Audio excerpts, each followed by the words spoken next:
I don't know how many of you have seen the news recently, but it seems banks are going around closing customers' accounts. This is a practice called debanking, in which a bank can literally restrict the services they're providing you, deny them altogether, or even close your account.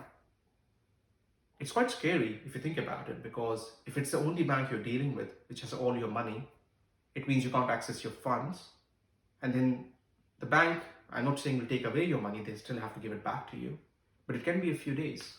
And for those few days, unless you hold on to physical cash, you can't pay for your groceries.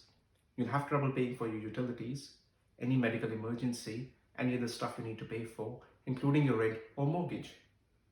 So you could be in a limbo and you don't know what to do. In all honesty, when I read it and thought about it, it gave me the shiver. The news even gets worse if I look at this other news article, which talks about this retiree who had over $500,000 in their account. And that account was shut down and they're still chasing their money. I don't know what's going through their head, but that's their money. How would they retire? How would they look after themselves? It's just scary. So I decided to start looking into what rights do you have as a consumer. So I did a little research for Australians. And if you're living in any other part of the world, it just takes a few minutes if you go and search online. So in Australia, I found that there is a body called Australian Financial Complaints Authority, AFCA. The AFCA website did not give me a lot of comfort, because the website states the banks have a right to close the account without deciding any reason or disclosing it to me.